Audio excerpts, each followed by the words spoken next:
नाटककार पद्मश्री दया प्रकाश सिन्हा द्वारा लिखित नाटकों पर आधारित है। आज उसके दूसरे दिवस का आरंभ हम करने लगे। जैसे कि हमारे यहाँ प्रथा है, किसी भी कार्यक्रम को आरंभ करने से पहले दीप प्रज्वलित करते हैं, तो मेरा सभी गणमान्य अतिथियों से अनुरोध है कि कृपया वे मंच पर आकर दीप प्रज्वलन करें।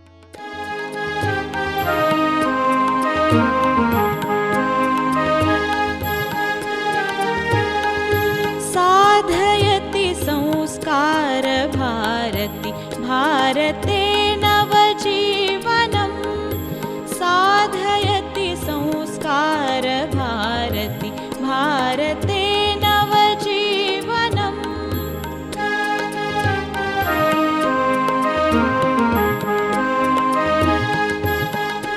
तो आप लोगों के बीच अधिक समय ना लेते हुए हम आरंभ करते हैं नाटक मन के भंवर।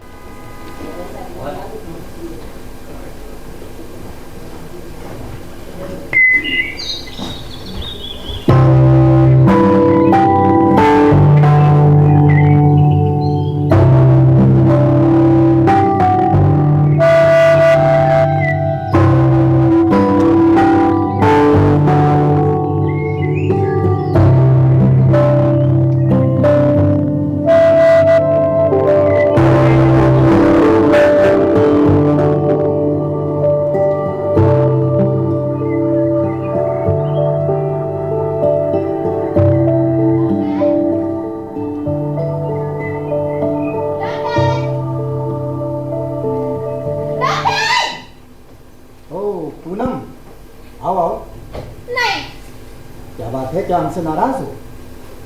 हम नहीं बताते। बताओ तो। नहीं ना। अच्छा अच्छा ठीक है, ना बताओ। तो आकर बैठो तो। नहीं, हम नहीं बैठते। चलो नहीं बैठते, खड़ी रहोगी? नहीं नहीं, तुम्हें बैठना पड़ेगा। आओ आओ आओ आओ आओ, आकर बैठो। हम नहीं बैठते ना।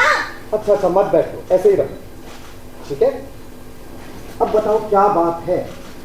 हम नहीं बताते। तुम क्या नहीं बताते? कुछ नहीं। नहीं नहीं नहीं, कुछ तो है जो तुम नहीं बताना चाहते। अच्छा वो कुछ क्या है जो तुम नहीं बताना चाहते? हमारी कुत्ता चल रही थी, पहले गिला करो। अच्छा ये लो, अब बताओ कि क्या बात है जो तुम नहीं बताना चाहती हो? यही कि सब हमारे दुश्मन हैं। सब तुम्हारे दुश्मन हैं? हाँ, सब सब सब सब। इसलिए कल रात भर मैं सोई नहीं। अच्छा, कल रात भर सोई नहीं? क्या करती रही? मरने की तरकीबें सोचती रही। मरने की तरकीबें? हाँ, मैंने आत्महत्या करनी चाहिए थी। ये देखो, मैंने कल रात अपनी नस काटनी चाहिए। पूनम, मैंने तुम्हें आत्महत्या करने के बारे में सोचने के लिए भी मना किया था। मना किया था ना, तो फिर तुम क्यों सोचती रही? बताओ क्यों सोचती रही? डॉक्टर, एक तो मेरे को वैसे ही सब डांटते, अब तुम भी डांटोगे तो मैं चली जाऊंगी यहाँ से। नहीं नहीं नहीं नहीं, देखो मैं तुम्हें डांट नहीं रहा हूँ, मैं तो तुमसे पूछ रहा हूँ कि तुम आत्महत्या करने की कोशिश क्यों कर रहे हो? मैं क्या करती? मेरे दिमाग में जो आया उसको मैं क्या करूं? मैं थोड़ी सोची, दिमाग सोचा। दिमाग सोचा? अच्छा ये सब दिमाग में आया ही क्यों तुम्हारे? क्योंकि सब चाहते हैं कि मैं मर जाऊं। ये सब मेरे दुश्मन हैं। नहीं नहीं नहीं नहीं, कोई नहीं चाहता कि तुम मर जाओ। अच्छा पूनम ये बताओ, क्या मैं चाहता हूँ कि तुम मर जाओ? नहीं, लेकिन और सब चाहते हैं डॉक्टर। मैं नहीं और सब? अच्छा ओ,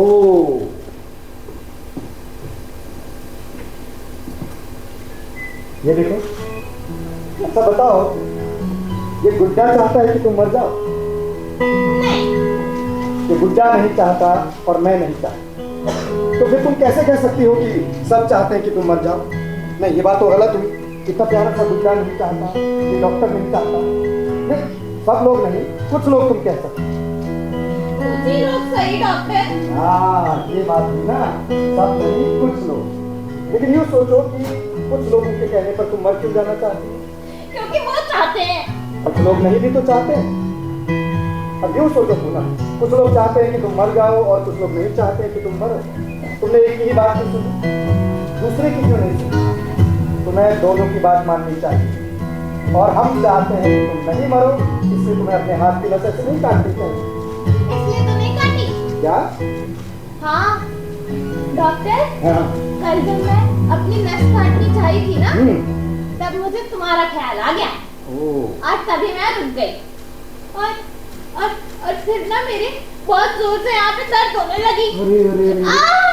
अच्छा ये बताओ, बात क्या थी? नहीं बताओगी नहीं? नहीं। डॉक्टर को नहीं बताओगी?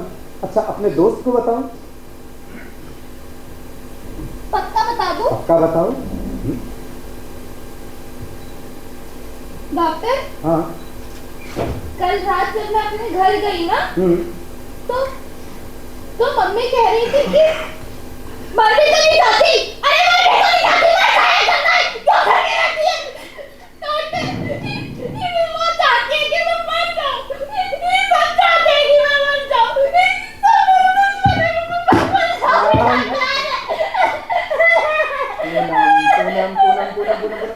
नहीं,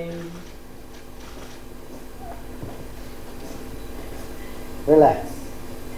और इधर यहाँ बैठ। हाँ। डॉक्टर क्या मैं इतनी बुरी हूँ? नहीं, इसने कहा तुम तो बहुत अच्छी हो। तो फिर मम्मी क्यों कहती है मेरे से कि मर जा? बोलने दो उसे, किसी के बोलने से कोई मरता है क्या? और नहीं, बहादुर लोग हमेशा जीते हैं, हमेशा। हाँ, कोई लाख बुरा चाहे, हाँ बहादुर। अच्छा देखो, इसको देखो जरा। ओए अच्छा कैसा है बेटा? अच्छा है ना? कैसा है? पतला लंबा एकदम ठीक ना? इससे बातें करें? देखो ये, पहलवान साहब हमसे कुश्ती लड़िएगा। हाँ, मैं लड़ूंगा। तो बोलता भी है। ये जरूर सिपाही बनेगा। ये देखो कैसे कर सकता है, left right left right left right. ऐसा ही गुड्डा तुम्हारे पास भी था, है? कब? जब मैं छोटी थी। कितनी छोटी? 4 या 5 साल की। हाँ, तो तुम्हारे गुड्डे का नाम क्या था? उसका नाम था गुल्ला। ओ, मेरा नाम भी जब मैं छोटा था ना, डॉक्टर गुल्ला था। जब तुम 4-5 साल की थी, इतनी छोटी रही होगी, जरा और छोटी फ्रॉक पहनती होगी, लाल फूलों वाली, और छोटे हाथ पैर रहे होंगे ऐसे तुम्हारे, और तुम खुटुर चलती हो। पूनम, जब तुम छोटी थी तब दौड़ कूदती थी। तेरा मतलब है रस्सी कूदती थी। भाई मैं तो रस्सी नहीं कूद सकता, लेकिन देखो तो कोशिश तो कर सकते हो। ये रही, देखो। अरे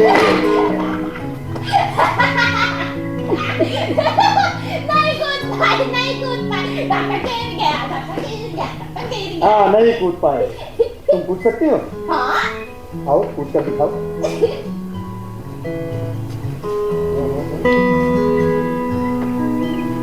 हाँ।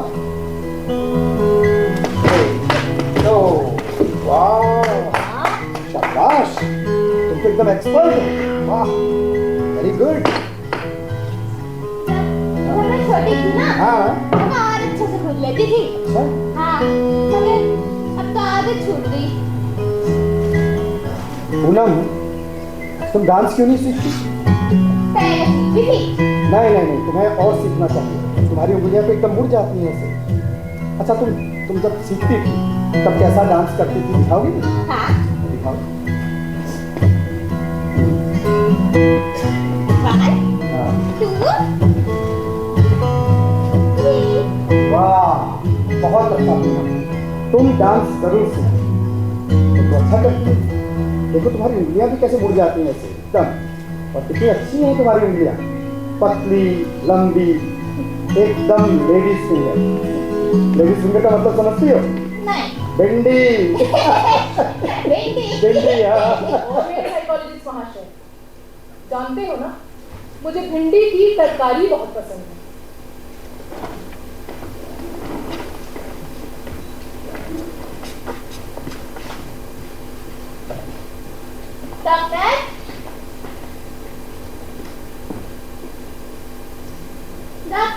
हाँ?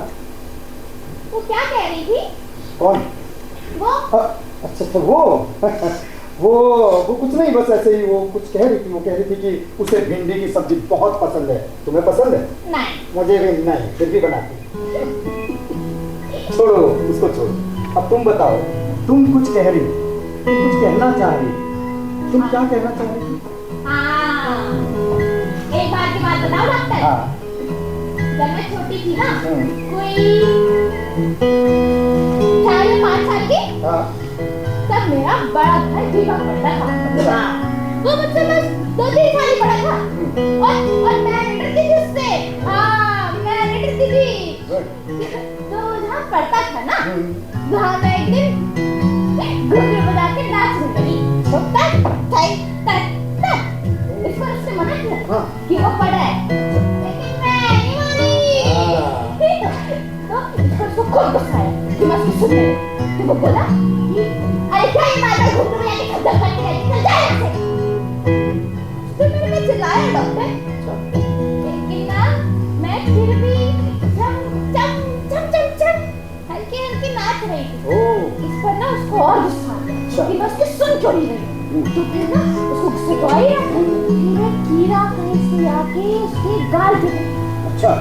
और फिर उसको कीड़े का भी गुस्सा आया, तो उसने जोर का झटका मारा और कीड़ा वहीं मर गया। नहीं, कीड़ा तो उड़ गया।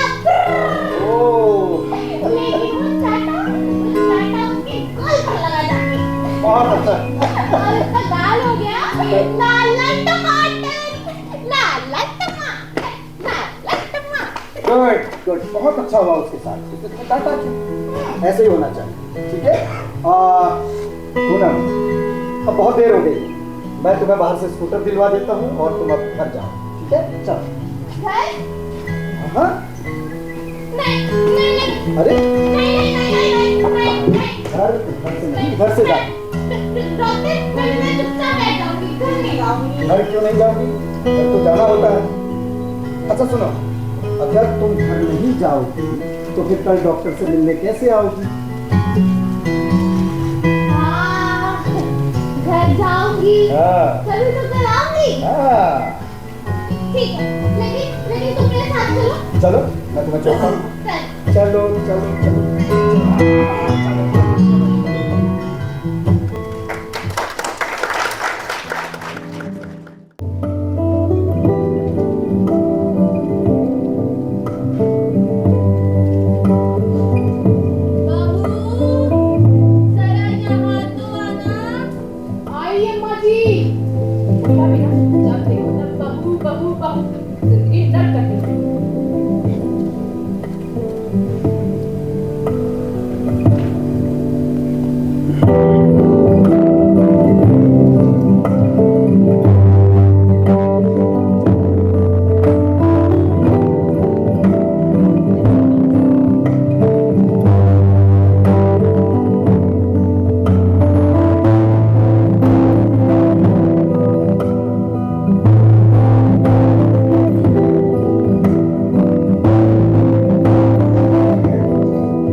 अच्छी है, थोड़ी महंगी है। पूरे 5,000 की है। तुम्हें महंगे सस्ते से क्या मतलब? ये रुपए हमें पापा ने दिए। ओह। पापा ने कहा लो बेटा मिठाई खाना, और पूरे 5,000 रुपए दे दिए। और एक तुम हो, आज तक मेरे लिए एक साड़ी नहीं ली। अरे तुम्हारे पापा बड़े आदमी हैं, रुपये वाले, मैं तो गरीब हूँ। और तुम्हारी वो चली गई। कौन? अरे वही तुम्हारी हीरोइन मिस भिंडी। मैंने कहा दर्द उधर भी है या सिर्फ इधर ही इधर? छाया, समझदारी की बातें करो। अरे साइकोलॉजिस्ट होकर तुम इतना नहीं जानते कि दिल के मामलों में समझदारी कहाँ? छाया, तुम्हें ऐसी बातें नहीं करनी चाहिए। पूनम मेरी पेशेंट है। हाँ हाँ, मैं भी तो ये कह रही हूँ कि पूनम तुम्हारी पेशेंट है, तुम उसके डॉक्टर। तुम पूनम के मर्ज के डॉक्टर, पूनम तुम्हारी मरीज। मरीज और डॉक्टर, भगवान जोड़ी को सुखी रखे। जैसे तुम्हारे दिन बहुरे, वैसे सबके दिन बहुरे। मैं तुमसे बात नहीं करूंगा।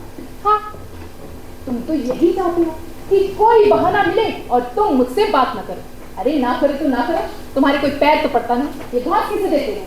छाया, तुम मुझे समझने की कोशिश करो। तुम मेरी पत्नी हो, किसी पर झूठा आरोप लगाना तुम्हें शोभा नहीं देता। झूठा आरोप? हाँ, झूठा आरोप। किसी बेचारी को बदनाम करके। बेचारी बेचारी बड़ा गम है बेचारी के लिए, शायद इसी गम में दुबले हुए जा रहे हो। छाया, अगर मैं जानता कि तुम इतनी शक्की हो तो मैं फिर तुम मुझसे शादी नहीं करते, यही कहना चाहते हो ना? ये? चलो, अब तो तुमको पता चल गया कि मैं शक्की हूँ, कर दो मुझे डिवोर्स। ये तो नहीं कहा मैंने। अरे मैं तो बस ये कह रहा था कि मैं सब समझती हूँ, मैं जानती हूँ तुम क्या कहना चाहते हो। सच बात तो ये है कि मैं तुम्हारे योग्य नहीं। ऐसी बातें कर रही हो तुम। तुम मेरे योग्य नहीं हो। क्या क्या बक रहे हो? पागल कहीं। देखो, तुम जैसी स्त्री पाकर कौन अपने भाग्य को नहीं सराहेगा? नहीं, सच यही है कि मैं तुम्हारे योग्य नहीं। नहीं, ऐसा तो नहीं हो सकता कि तुम मेरे योग्य नहीं हो। हाँ, ऐसा जरूर हो सकता है कि मैं तुम्हारे योग्य नहीं हूं। तुम्हें मेरे यहाँ बहुत तकलीफ है ना। तुम्हें अपने पापा का वो आलीशान बंगला याद आता होगा, उनकी कार याद आती होगी। अब तुम सोचती होगी न जाने किस शायद में मेरी मुलाकात अमेरिका में तुम्हारे पापा से होगी। तुम्हारे पापा मुझ पर रीझ गए और उन्होंने मेरी गरीबी के बावजूद तुम्हारी शादी मुझसे कर दी। तुम्हारे पापा का सोचना था कि एक दिन मैं बहुत सफल इंसान बनूंगा। खैर, हटाओ ये सब। लेकिन सोचो छाया, बिना बंगले और गाड़ी के भी तो सुखी रह सकते हैं। याद है तुम्हें शुरू के शादी के वो दिन जब हमें चिंता, फिक्र, रोना धोना छू तक नहीं गया था और हम अपने आप में इतने खोए हुए थे कि बस। अब दिन एक से नहीं होते। हाँ, हमेशा एक से दिन नहीं होते। ये है, मैं जानता हूँ कि तुम्हारे चेहरे पर आज जो शिकायत है उसका कारण क्या है। क्या जानते हो? नहीं कि तुम्हें ऐशो आराम चाहिए, बंगला, मोटर, गाड़ी चाहिए, रुपया पैसा चाहिए। ठीक कह रहा हूँ? क्या गलत है इसमें? कौन शान और शौकत नहीं चाहता? कौन रुपया पैसा, मोटर, बंगला, नौकर चाकर नहीं चाहता? सब चाहते हैं, लेकिन क्या ये सब कुछ है? क्या इसके अलावा जिंदगी नहीं है? छाया, हिंदुस्तान में कितने ऐसे लोग हैं जिनके पास मोटर है, कार है, बंगला है।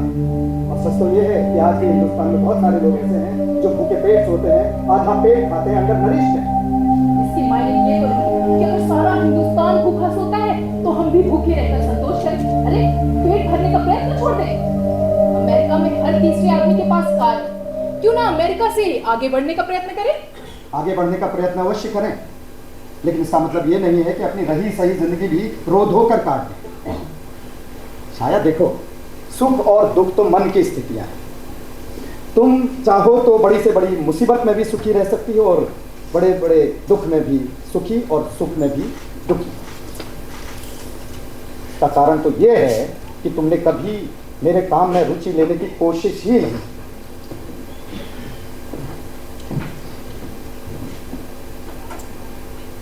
छाया, अगर तुम भी मेरे मरीजों में दिलचस्पी लो ना और मनोविज्ञान पढ़ो तो तुम्हें कभी मुझसे कोई शिकायत नहीं होगी।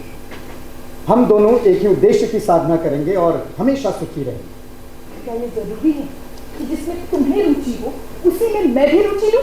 यही तो सफल वैवाहिक जीवन का रहस्य है। तब तुम्हें अपने पापा की वो कार, वो आलीशान बंगला, वो सब कुछ याद नहीं आएगा। छाया सुनो, दो तरह के आदमी होते हैं।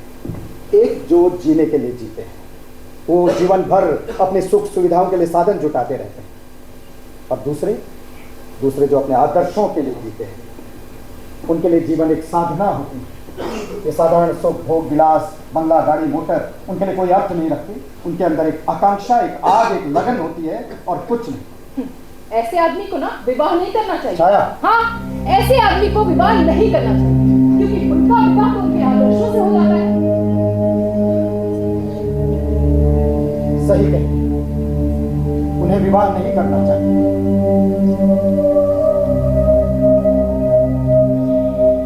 मुझे विवाह करना ही नहीं चाहिए। मुझे विवाह करने का कोई अधिकार नहीं, कोई अधिकार नहीं।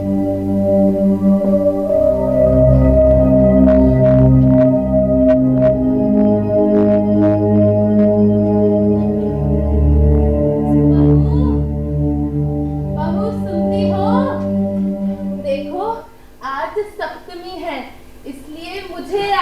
पास नहीं जाना चाहिए। ऐसा करो, आज खाना तुम बना लेना। हाँ मेरी बच्ची। अम्मा जी साफ साफ बोलो, तुम्हारी कभी सप्तमी कभी नौमी, मुझे जैसा खाना बनाना आता है मैं वैसा ही बनाऊंगी। अगर तरकारी में नमक ज्यादा हो जाए, दाल कच्ची रह जाए और चावल जल जाए तो मुझसे कुछ मत कहना। तुम्हें कहूंगी भी कैसे, आजकल की लड़की हो, खाना बनाने में खेती समझती हो।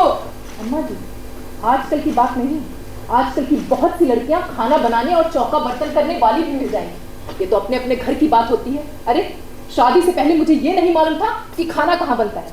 घर में 10-10 नौकर थे, क्या करते हैं ये सब जानते हैं? मगर बेटी, लड़की का ब्याह जिस घर में होता है ना, उसके हिसाब से काम करना पड़ता है। तो क्या करती नहीं हूँ? क्या करती ही हूँ। हमारे यहाँ 5 अखबार पढ़े जाते थे, आपके यहाँ सिर्फ 1 अखबार आता है। बताओ आज तक कुछ कहा क्या मैंने? ये तो तुम्हारी लायकी है।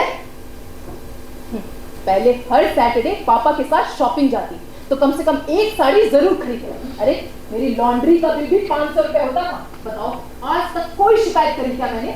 नहीं बेटा, तुम कहाँ शिकायत करती हो, तुम तो बहुत अच्छी लड़की हो। पहले हर रोज सिनेमा देखने जाती थी, पता है आपको? हर रोज सिनेमा देखने जाती थी। अब तो महीनों बीत जाते हैं, मैं मन मारकर चुप रह जाती, कुछ नहीं कहती। अरे इन हाथों से 1 गिलास पानी भी उठाकर नहीं पीती थी, अब खाना बनाती हूँ क्योंकि तुमको पूजा पाठ करना होता है। अरे माँ बाप की सेवा करना तो बेटे बहू का कर्तव्य होता है। अगर तुम कुछ करती हो तो इसमें इतना कहती क्या हो? ये लो, अब मेरा बोलना भी तुमको बुरा लग गया अम्मा जी? सरवन कुमार अपने माँ बाप को कंधे पर बिठाए बिठाए तीर्थ यात्रा करवा लाए थे। घबराती क्यों हो अम्मा जी? तुम्हारे लिए भी हम कंधों का इंतजाम कर देंगे, 1 नहीं 4-4 कंधों का। छाया, ये बदतमीजी मुझे ये बिल्कुल पसंद नहीं है। समझी, माँ से ऐसे बात की जाती है? जाने दो बेटा, जाने दो, उसे कुछ ना कहो। ये कुछ न कहने से इसका सिर चढ़ता जा रहा है। मैंने कहा ना बेटा, जाने दो। वैसे भी तो कहने से कोई फायदा नहीं। तुम चुप रहो, चलो अंदर चलो। करो अपने मन की, मेरी इस घर में सुनता ही कौन है?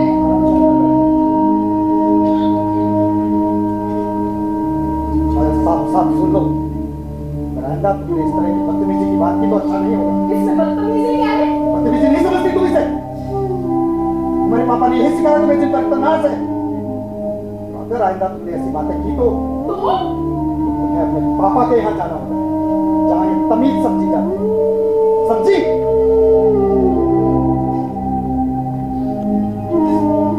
तो तुम्हारे यहाँ रहना ही कौन चाहता है?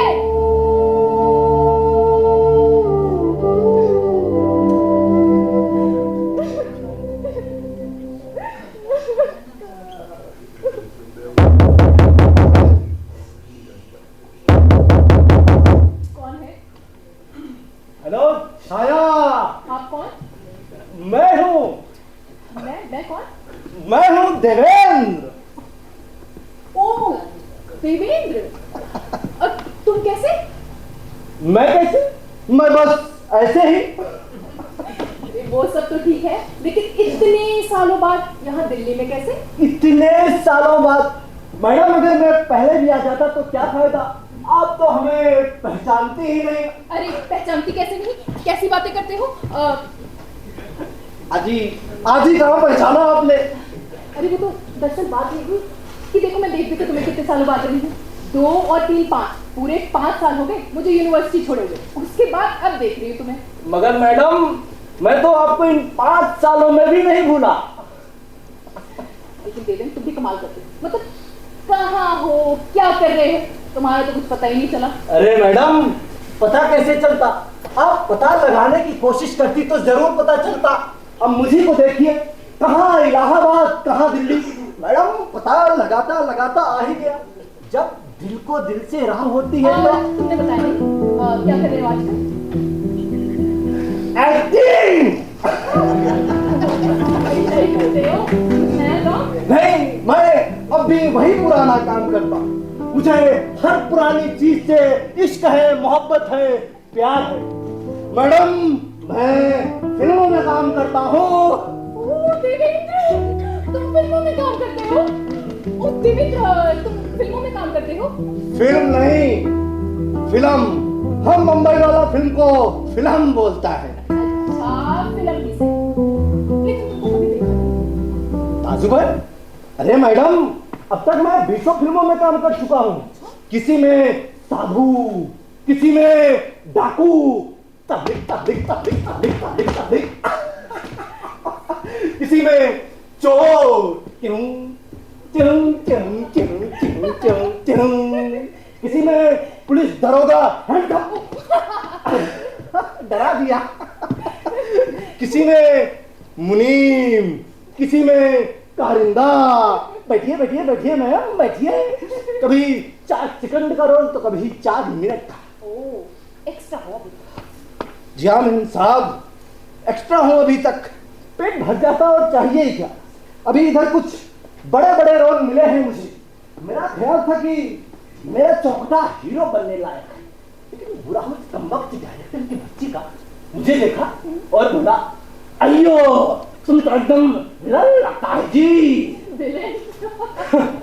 विलन? छाया क्या मैं चेहरे से विलन लगता हूँ? अब मैं 3 फिल्मों में विलन के बड़े बड़े रोल कर रहा हूँ। देवेंद्र, मैं सोच रही थी कैसे लगोगे तुम विलेन के रोल में? अब कैसे लगूंगा? जैसा हूँ वैसा ही लगूंगा।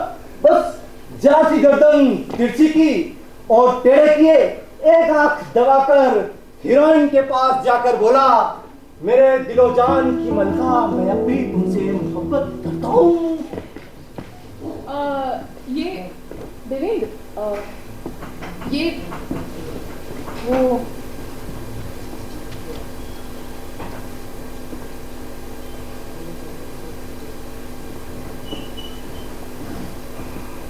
अरे बाप रे बाप, ये कौन था? मेरे पति। पति है मम्मी, है भगवान अपने भक्त की रक्षा कर। अभी तो असली का नाटक हो जाता। अभी वो लाठी लेकर आएगा, कहेगा नाकाम बदनाम बदलगाम, अभी करता हूँ तेरा काम तमाम। बोल तू मेरी बीवी से क्या कर रहा था? घबराओ नहीं, वो ऐसे नहीं है कि लाठी लेकर आ जाए। वो बेचारे तो बहुत सीधे हैं। बिल्कुल सीधे। तुम्हारा मतलब है गाय की तरह सीधे? फिर ठीक है, मेरे दिल में घुड़दौड़ मच गई थी जो अभी तक नहीं रुकी। ओह, लगता है तुम्हारा दिल बहुत कमजोर है। यही मैडम, यही। अगर दिल कमजोर ना होता तो इधर उधर के मर्दों का शिकार इतनी आसानी से ना बनता। और तुम्हारे उस पुराने मर्द का क्या हुआ? कौन सा पुराना मर्द? सुमित्रा। सुमित्रा? हाँ, सुमित्रा।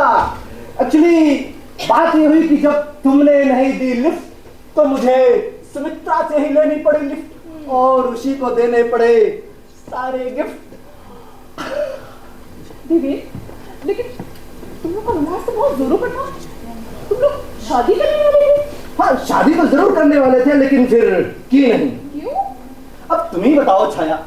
सुमित्रा हमेशा कहती थी मेरा पति IAS होना चाहिए। हाँ, मैं ठहरा एक्टर आदमी, जमीन से जुड़ा हुआ। मैंने कहा भैया तुम्हें एक्टर मुबारक, डिप्टी कलेक्टर मुबारक, स्वाहा, हम तो चले अपनी राह। मिला उसे कोई सरकारी अफसर? सरकारी अफसर नहीं, लेकिन एक दरोगा से शादी हुई है मैडम की। तुम्हें दुख नहीं होता? दुख? अरे काहे का दुख हो? चलो अच्छा ही हुआ जिसके दिल में मेरे लिए सहानुभूति नहीं, जिसके मन में मेरे रुचि के लिए आदर नहीं। सच पूछो छाया को उसके छूट जाने पर मुझे सुखी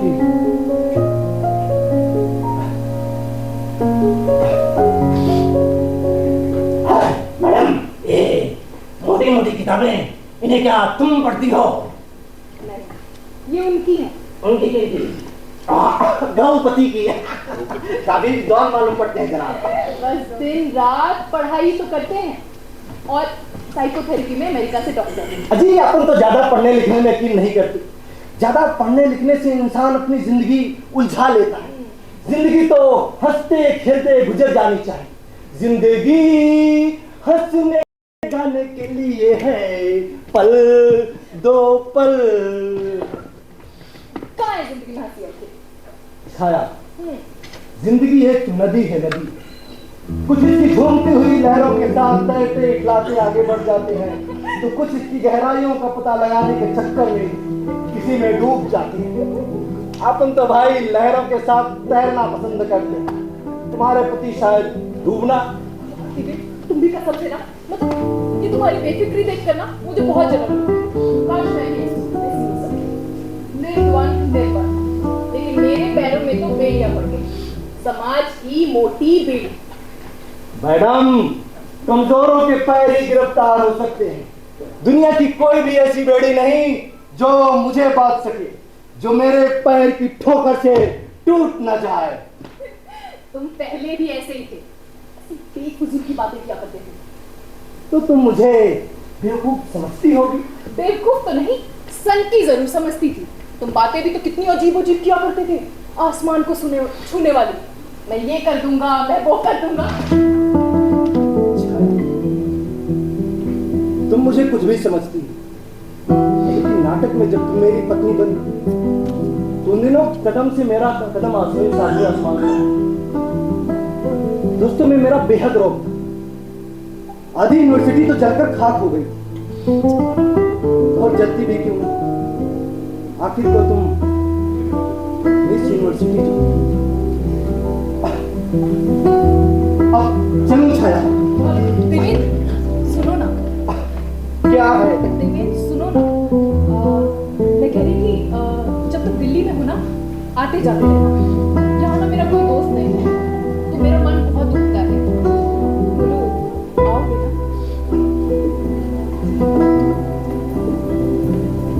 छाया, बोलो बोलो। तुम बोलो ना। बोलो बोलो। तुम बोलो। तुम्हें याद है उस नाटक में हमारा झगड़ा हो गया, और जब बाद में मैंने मुंह में सिगार लगाया तो तुमने समझौता करने के लिए मैंने तुम्हारा सिगार जला दिया था, मुझे सब याद है। अरे जनाब, बड़ी खुशी हुई आपसे मिलकर। जी साक्षात देवेंद्र कैसे? अपन बम्बई में फिल्म में काम करता है जी। हम मुंबई वाले फिल्म को फिल्म बोलता है। अभी थोड़ा जल्दी में हूँ, एक डायरेक्टर से मीटिंग है, बाद में मिलता हूँ, आता हूँ कभी। अभी चलता हूँ। Bye Chhaya, good luck, take care, sweet dream.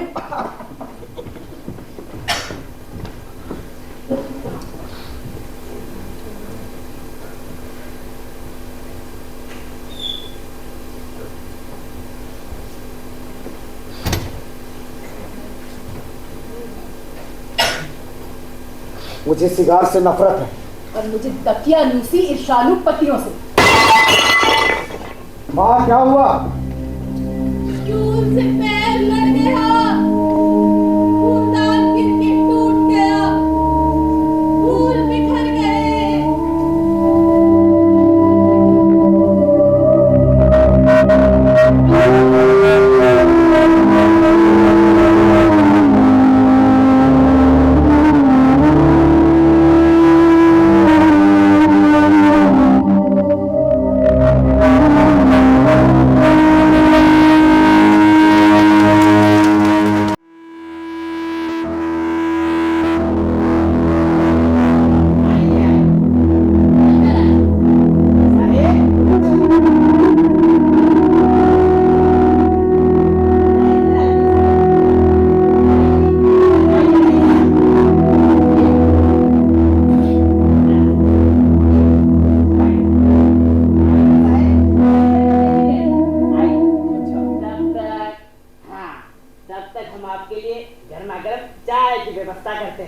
ठीक है, आप बैठ, अदरक वाली लाएंगे आपके लिए। हाँ, अरे बैठ जाइए। हाँ ठीक है। बैठ जाइए।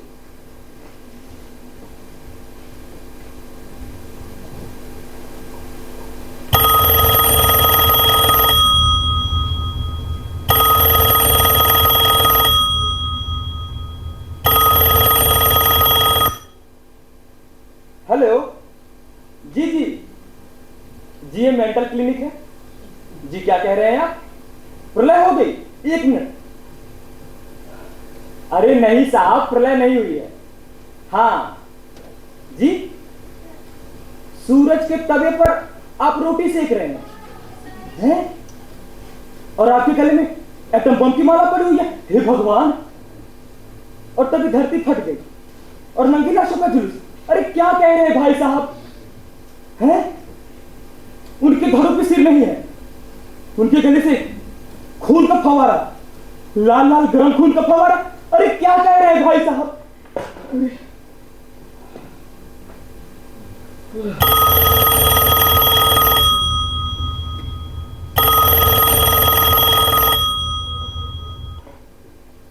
हेलो जी, खून के फवारों की छींटे आप पर पड़ रहे हैं और आपने उसमें अपनी डबल रोटी भिगो ली, फिर आप खा गए। आप आदमी हैं? कटी जाऊंगा जुलूस। अरे भाई साहब, आप आदमी की 50 है।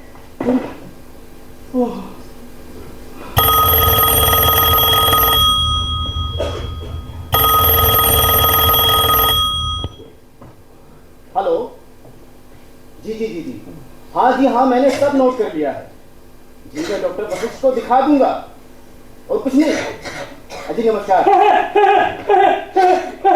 हाँ, रिलैक्स रिलैक्स रिलैक्स रिलैक्स। जी सुनिए, आप डॉक्टर साहब के दोस्त हैं जो दिल्ली से आए हैं? जी हाँ। मनोहर कह रहा था। अरे मैं असिस्टेंट डॉक्टर रवीश हूँ। अरे आपको देख के ऐसा लगता है आप तो एकदम डर गए। इत्मीनान से बैठिए। अरे वही सब आज ये मिस्टर केदारनाथ उर्फ जिज्ञासु जी का टेलीफोन था। काफी रईस हैं, शहर में 20 कोठियां बंगले हैं इनके। काम धाम कुछ है नहीं, बस इसी की कमाई खाते हैं। हाँ, लेकिन वो ये सब क्या कह रहे थे? दरअसल जिज्ञासु जी अक्सर बड़े अजीबोगरीब सपने देखते हैं और जब वो किसी को सुनाना चाहते हैं तो कोई सुनने को तैयार नहीं होता। इससे उनकी तबीयत और घबराती है। इसलिए डॉक्टर साहब ने कह दिया है कि जब कभी ऐसे खतरनाक सपने देखे तो टेलीफोन पर बता दे। इस प्रकार उनका तनाव थोड़ा कम हो जाता है। मगर ये तो वशिष्ठ ने अजीब मुसीबत मोल ले ली। मुसीबत? आदित्य साहब, यही तो डॉक्टर साहब के जीवन का व्रत है। जीवन का व्रत? वाह, ये भी खूब है। मान लीजिए आपके जिज्ञासु जी की आंख रात के 2 बजे ही खुल गई और वो 2 बजे ही सपना बताने लगे, तो वशिष्ठ की नींद तो गई। बिल्कुल ठीक कहा आपने, लेकिन डॉक्टर साहब तो सोते ही 2 बजे हैं। अच्छा, क्या करते रहते हैं 2 बजे तक? प्रयोग और अध्ययन। उनके अनुसंधानों की भारत से अधिक विदेशों में चर्चा है। उनके फ्रेंच और जर्मन की पत्रिकाओं में बराबर छपते रहते हैं। उनका जीवन बड़ा कर्मठ है। रात में 2 बजे तक जगने पर भी सुबह 6 बजे काम में जुट जाते हैं। तो आखिर वो आराम कब करते हैं? आराम? तो जीवन में कुछ करना चाहते हैं, उन्हें आराम कहाँ। डॉक्टर साहब भी हाँ, ये क्लिनिक ही उनका घर है। आएंगे आएंगे आएंगे। और ये मरीज उनके दिन रात बस इन्हीं की सेवा में लगे रहते हैं। जब से उनकी पत्नी की मृत्यु हुई। क्या कहा आपने? उनकी पत्नी की मृत्यु हो गई? जी हाँ, आज से लगभग 10 वर्ष पूर्व। 10 वर्ष पूर्व? आपको कैसे मालूम? जी एक बार डॉक्टर साहब भी बता रहे थे। अच्छा, क्या डॉक्टर वशिष्ठ अपनी पत्नी के बारे में प्राय बातें करते हैं? जी नहीं, वो अपनी पत्नी के बारे में कभी बात नहीं करते, लेकिन ऐसा लगता है कि वो अपनी पत्नी से बेहद प्यार करते थे और उनकी मृत्यु से उनको गहरा सदमा पहुंचा। और उनका अपनी पत्नी के लिए प्यार अब बस इन रोगियों की सेवा में परिवर्तित हो गया। डॉक्टर रवीश, प्यार या नफरत? जी क्या कहा आपने? नफरत? नहीं, मेरा ऐसा कोई मतलब नहीं है। मैंने यूं ही कहा। क्या है ना, प्यार और नफरत में ज्यादा अंतर नहीं है ना, इसलिए यूं ही मुंह से निकल गया। मैंने कहा आदित्य साहब, डॉक्टर साहब प्यार और नफरत से कहीं ऊपर है। वो साइकियाट्रिस्ट है। वो इन मानसिक भावनाओं से अलिप्त रहकर ही इन मानसिक रोगियों का इलाज कर पाते हैं। पकड़ लिया। हाँ डॉक्टर अभिषेक पकड़ लिया। अब देखो, गेट के बाहर डॉक्टर वशिष्ठ है। जाओ उनको पकड़ो।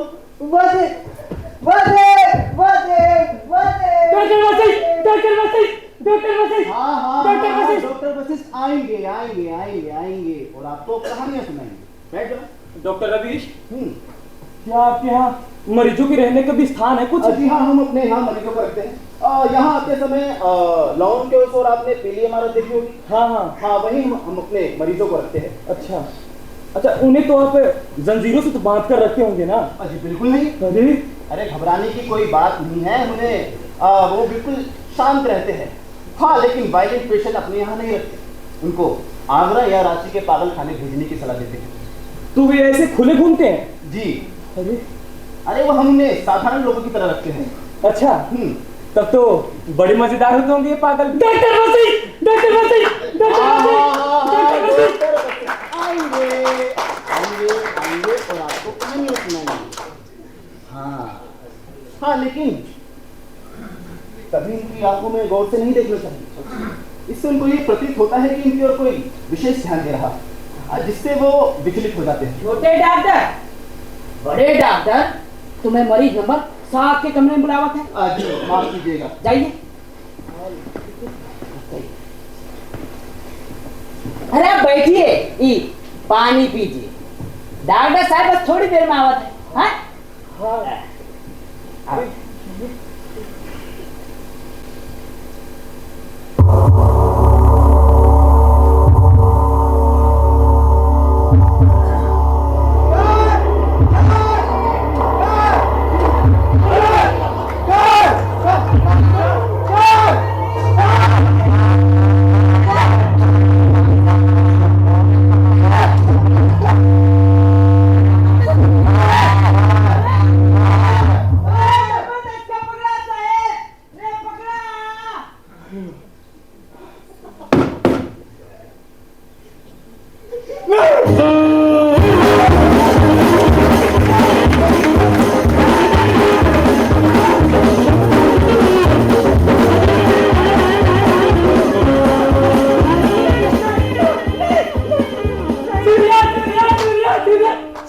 शाबाश, तुमने तो छू लिया, अब मुझे छुओ। चिड़िया, वाह, ये मुझे दो, मुझे दो। हाँ, अब तुम इधर देखो, उधर डॉक्टर रवीश है पीछे, उनको जाकर छुओ जल्दी। Doctor Ravish, doctor Ravish, doctor Ravish, doctor Ravish. Manohar, ji साहेब। ये सब छिपा के रखा करो। अरे खबड़ा नहीं आया। अरे तुम तो एकदम घबरा गए। कम वक्त में जाने निकाल दी, ऐसे मारने आ रहा था। रिलैक्स, कुछ नहीं होगा, पानी पी, बैठो। और आदित्य, इतने वर्षों बाद दिल्ली से अचानक कैसे भूल पड़े? अरे यूं ही एक लेखकों का सम्मेलन हो रहा है यहाँ, उसी में प्रतिनिधि होकर आया हूँ। हाँ, लेखकों का सम्मेलन अखबार में पढ़ा था मैंने। हाँ। तुम कहाँ हो? वही दिल्ली यूनिवर्सिटी में? हाँ, मैं तो वही दिल्ली यूनिवर्सिटी। आज 9 साल बाद मिला हूँ तुमसे। हाँ देखो, ये बात भी तो है। हाँ। अच्छा, दिल्ली को छोड़कर जब से तुमने लखनऊ में प्रैक्टिस शुरू की है, तब से क्या कभी दिल्ली नहीं गए? गया था 2-1 दिन के लिए, कॉन्फ्रेंस इत्यादि में, लेकिन व्यस्तता इतनी ज्यादा थी कि किसी से मिल नहीं सका। यहाँ लखनऊ में तो तुम्हारी प्रैक्टिस खूब जम गई है डॉक्टर। हाँ, ये है कि क्लिनिक है, यहाँ पे मरीज हैं, उनकी जिम्मेदारी भी मुझी पर है, इसलिए ज्यादा दिन अब कहीं नहीं रह सकते। तुम बहुत बड़ा काम कर रहे हो, तुम्हारी चारों ओर खूब कीर्ति फैल रही है। हाँ, मेरी कीर्ति नहीं, मेरे उद्देश्य की कीर्ति का। अरे 9-10 साल पहले तो तुम्हारी सफलता की कोई कल्पना भी नहीं कर सकता था। आदित्य, भविष्य में क्या होगा इसे पहले से कोई नहीं बता सकता। डॉक्टर, तुम बहुत काम करते हो, तुम्हें कुछ अपना भी ख्याल रखना चाहिए। अरे इसमें हंसने की क्या बात है? तुम्हें अपनी तंदुरुस्ती का पूरा ख्याल रखना चाहिए भाई। मेरा जीवन अब उस उद्देश्य से बड़ा नहीं है जिसके लिए मैं काम कर रहा हूँ। क्या है तुम्हारा उद्देश्य? मानसिक रोगियों की सेवा करके उनके जीवन में संतुलन, शांति और प्रेम स्थापित करना। औद्योगिक इस प्रतिस्पर्धा में मनुष्य इतना परेशान हो गया है कि उसका जीवन विषमता और दुख का शिकार हो जाता है। लोगों में इतने कॉम्प्लेक्सेस होते हैं, वो बिना बात अपनी जिंदगी को उभर कर लेते हैं। इसलिए मनुष्य को चाहिए कि वो अपना मानसिक संतुलन किसी से बेहद प्यार करना, दूसरों की कमियों और दुखों को और दोषों को देखने से तो जीवन और भी दुखमय हो जाता है। इसलिए मनुष्य को चाहिए कि अपनी शांति और मानसिक संतुलन के लिए क्षमाशील होना चाहिए। ये जीवन बिना उदारता और महानता के नहीं किया जा सकता। वशिष्ठ, क्या तुम इन सब सिद्धांतों का पालन स्वयं भी करते हो? अगर मैं इन सिद्धांतों का पालन नहीं कर रहा होता तो फिर मानसिक रोगियों का उपचार कैसे करूं? लेकिन हाँ, मेरी व्यक्तिगत आकांक्षाएं समाप्त हो चुकी। अब मैं अपने कार्य के प्रति पूर्ण रूप से समर्पित हूं। मेरा अस्तित्व, मेरा उद्देश्य और मेरा कार्य वशिष्ठ, क्या तुम्हें कभी छाया याद नहीं आया? छाया मर चुकी है आदमी। मैं उसका नाम भी नहीं सुनना चाहता। अरे तो इसमें नाराज होने की क्या बात है? मैंने तो यही कहा। नहीं, बस जी माफ कीजिएगा, बस एक मिनट। सर, अभयमल के केस के बारे में आपसे जरूरी बातें करनी थी। उसके घर वाले काफी देर से बाहर बैठे हैं। क्या है? सर, अभयमल की उम्र 45 साल की हुई। वो अपनी पत्नी से बेहद प्यार करता था, लेकिन सर वो किसी और के साथ भाग गई। सर, अभयमल का ख्याल है कि वो काफी अच्छी और नेक थी और अभयमल से काफी प्यार करती थी। सर, इसलिए वो उसे भूल नहीं पाता और इसी कारण उसका दिमाग खराब हो गया। कैसी है वो औरत? सर, उसके घर वालों से पता चला है कि वो काफी मामूली किस्म की औरत है। वो भर्ती करना चाहते हैं इस आदमी को? जी हाँ सर। भर्ती कर। जी सर। और उस आदमी को कहो कि वो अपनी पत्नी, मतलब उसकी पत्नी वैसी नहीं है जैसी वो समझता है उसे। वो उसे छोड़कर भाग गई। उसके दिमाग में उसके लिए नफरत है। नफरत। जब वो उससे नफरत करेगा तो उसके मोह से विमुख हो जाएगा और उसे उसके भागने का दुख भी नहीं होगा। उसके दिमाग का बोझ कम हो जाएगा और वो एक साधारण जीवन व्यतीत कर पाएगा। मुझे क्या देख रहे हो? जाओ। जी सर। वशिष्ठ, अभी तो तुम मुझे प्रेम का पाठ पढ़ा रहे थे और अभी नफरत करने की सीख देने लगे। आदित्य, मुझे अपने पेशेंट्स के साथ क्या करना है मैं बेहतर जानता हूं। बैठ। मेरी रिसर्च मुझे एक नई दिशा की ओर लेकर जा रही है। नेचुरल इमोशंस जैसे प्रेम, वितृष्णा, नफरत, हिंसा, इन सब का भी मनुष्य के जीवन में एक महत्वपूर्ण स्थान है। ये कुदरत के दिए हुए सेफ्टी वॉल्व्स हैं जिनकी सहायता से मनुष्य अपने आप को संतुलित करता है। तुम इसे नहीं समझ पाओगे तो। लेकिन तुम्हारा व्यक्तिगत जीवन भी तो कुछ ऐसा ही है ना? क्या तुम भी इन सब? मैं साधारण पेशेंट नहीं हूँ, मैं डॉक्टर हूँ आदित्य। मैं इन मानसिक विकृतियों और प्रॉब्लम्स को अच्छी तरह से समझ सकता हूँ। मैं ही सिर्फ क्षमा कर सकता हूँ, साधारण मनुष्य नहीं। अच्छा, क्या डॉक्टर इन साधारण मनुष्यों की तरह इन मानसिक ग्रंथियों और आवेगों का शिकार नहीं हो सकता? नहीं,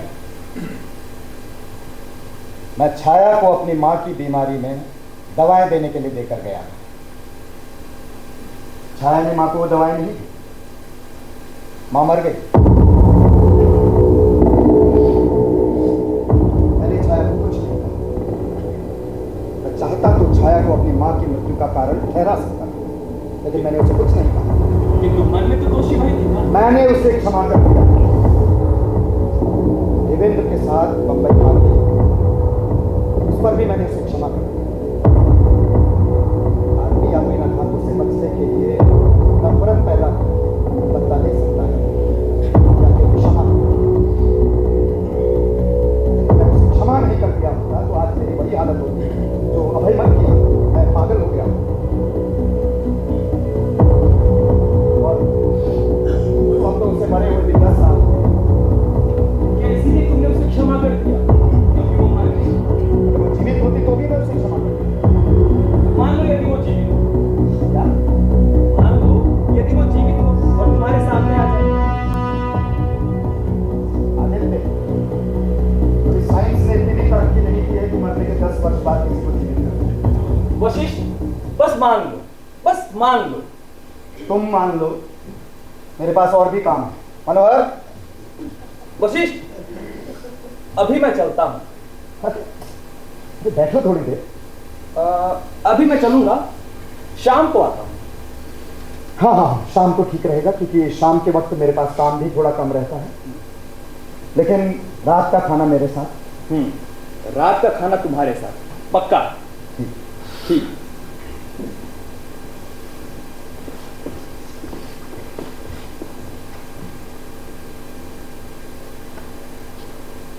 साहेब, छोटे डॉक्टर साहब कहीं हैं कि आपका मरीजन के देखे जाना है। ड्राइवर से मोटर लाने को कहा दे।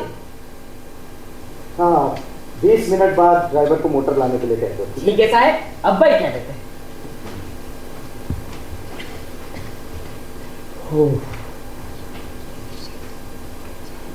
हाँ।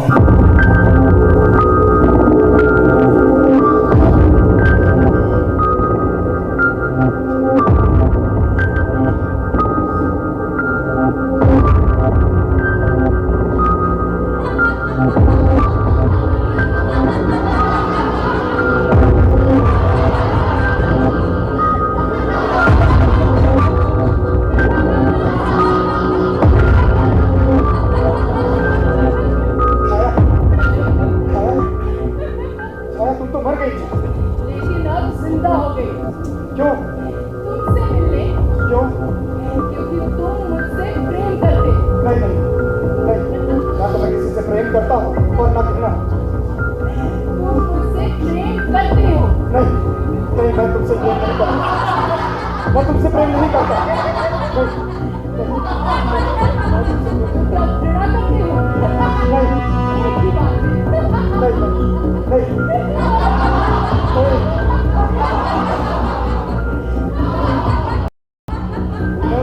पूनम तुम?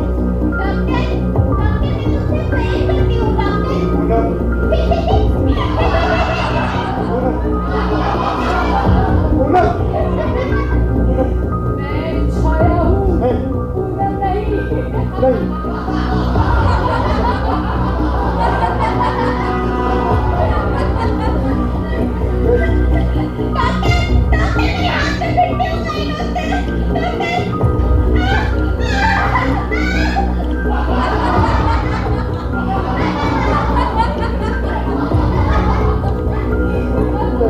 नहीं पूनम पूनम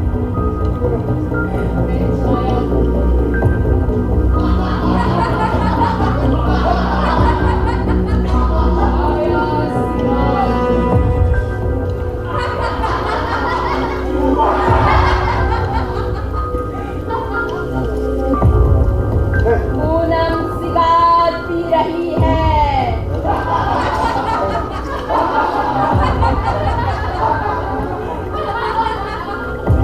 छाया सिगार।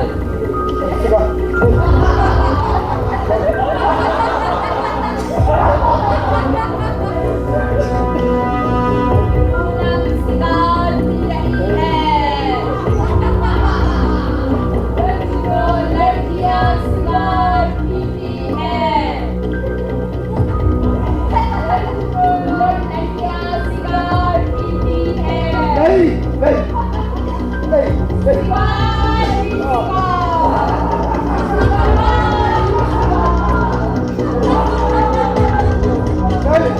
मुझे सिगार से नफरत है। मुझे सिगार से नफरत है। मुझे सिगार से नफरत है। मुझे नफरत है। नफरत है मुझे सिगार से। डॉक्टर साहब। नहीं नहीं, सिगार से नफरत मुझे। डॉक्टर साहब, डॉक्टर साहब, रवीश, शायद मैं सपना देख रहा। नोट करो। एक जंगल का प्रकाश और एक पेड़ में सिगार और वो भी तो थी। और वो कहती थी कि वो मर गई। नहीं, कौन सर? कौन वो जिंदा? वो कहती थी वो जिंदा है। कौन सर? जिंदा है रवीश। रवीश वो जिंदा है। कौन नहीं, सर? वो कौन जिंदा? कोई नहीं। साहेब, कोई मोटर आ गई। है? मोटर आ गई साहेब।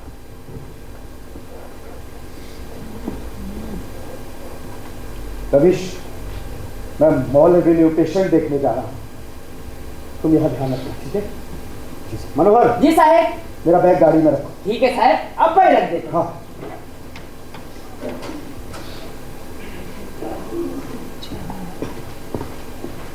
रवीश, मैं मॉल एवेन्यू जी सर पेशेंट देखने जा रहा हूँ। बस तुम देखना।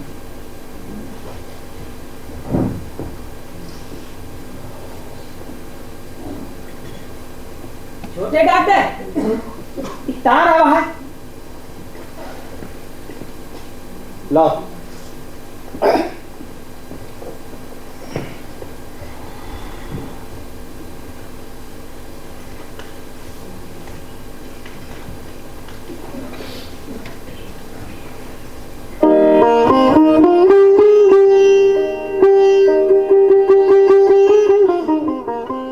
मनोहर, मनोहर, अरे सुना तुमने? भारत सरकार ने डॉक्टर साहब को पद्मश्री की उपाधि दी है। सुनिए,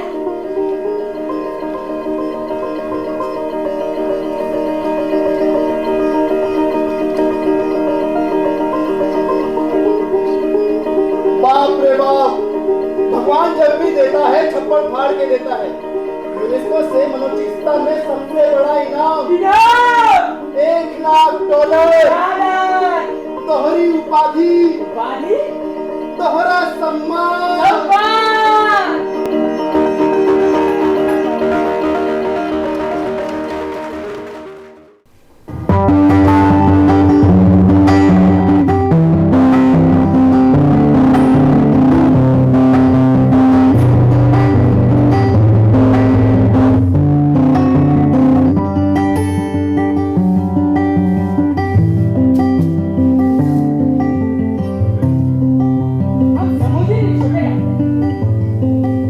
डॉक्टर साहब ब्याह करिए। भैया कैसी बातें करते हो? अरे ब्याह नहीं तो ना अभी पदमनी से क्या मतलब है? मुला यही उम्र में और कौन डॉक्टर साहब की उम्र ज्यादा है? अरे ज्यादा से ज्यादा 38-39 साल। रे मरद तो 60 पे भी पाठा। अरे पद्मनी नहीं, पद्मश्री। पद्मश्री? ई कौन? अरे शंखनी, डंकनी, हस्तनी और पद्मनी तो सुना रहा। ई कोनो पद्मनी की बहने का पद्मश्रीया जाके साथ साथ 50 लाख रुपया दहेज भी मिलिया लियो। पद्मश्री औरत नहीं है। का भाई औरत नहीं है? तबे डॉक्टर साहब को कौन सी चीज मिल गई है जाके लिए इतना हो हल्ला है? अच्छा क्या औरत के मिलने पे ही ये हो हल्ला होता है? पद्मश्री औरत नहीं, ये टाइटल है। ये क्या? देखो छोटे अरबी फारसी छोड़ी के सूदी भाषा में आया है। अब सूदी भाषा में क्या बताऊं, बस जो समझो कि हमारे डॉक्टर साहब बहुत काबिल हैं। क्या बात है रे, साक्षात अश्वंत कुमार है रे। बड़े बड़े पगलन को आज ठीक करते, आज ठीक करते, आज ठीक करते कि क्या बताए। और उनका नाम भी मशहूर है। अरे सो तो है ही है रे, चारों दिशाओं में बस उनका ही नाम बाजत है। कोना से पूछ ले हो तो बड़े बड़े लाल कमंडल के अस्पताल की ड्योनी पर जुहार करते आए। तो बस इसी बात पर भारत सरकार ने उन्हें इज्जत करने के लिए उपाधि यानी इज्जत वाला नाम दिया है। अच्छा हम समझ गए साहेब कि अब पद्मनी अब पद्मश्री कवन। अरे तो आप साथ सब काहे नहीं कहते कि सरकार डॉक्टर साहब का खान बहादुर बनाए दिन है। खान बहादुर? हाँ हम सब समझते हैं। पता है हम खान बहादुर हिमाकत अली के पूरे 10 साल चपरासी रहे। हाँ कुछ ऐसा ही, लेकिन खान बहादुर नहीं, पद्मश्री। पहले अंग्रेज सरकार थी तो खान बहादुर और राय बहादुर की उपाधि दी जाती थी, लेकिन अब देश आजाद है तो पद्मश्री की उपाधि दी जाती है।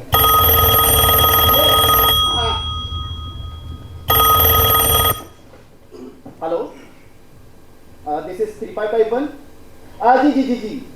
जी डॉक्टर साहब किसी पेशेंट को देखने गए हैं। जी सर जी। मनोहर, अरे ये गवर्नर का फोन था, शायद वो डॉक्टर साहब को बधाई देना चाहते होंगे। हेलो, हाँ जी, हाँ डॉक्टर साहब किसी पेशेंट को देखने गए हैं, आते ही होंगे। जी क्या मैं आपका शुभ नाम जान सकता हूँ? शर्मा जी, मेयर। जी रेडियो पर खबर आ गई। जी सर, मैं आपकी ओर से अवश्य बधाई दे दूंगा। जी मनोहर, ये मेयर का टेलीफोन था।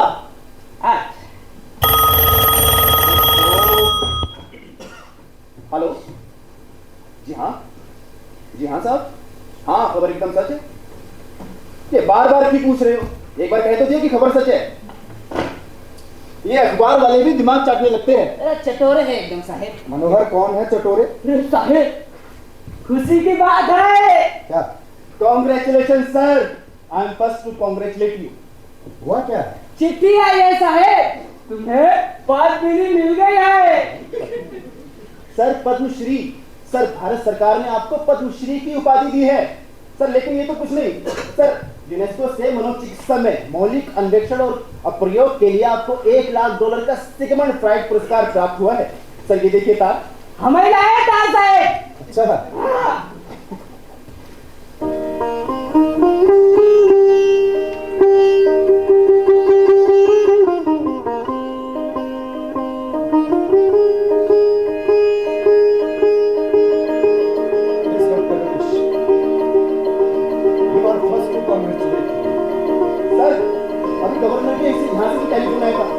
कॉर्पोरेशन के मेयर शर्मा जी ने भी आपको टेलीफोन करके बधाई दी थी।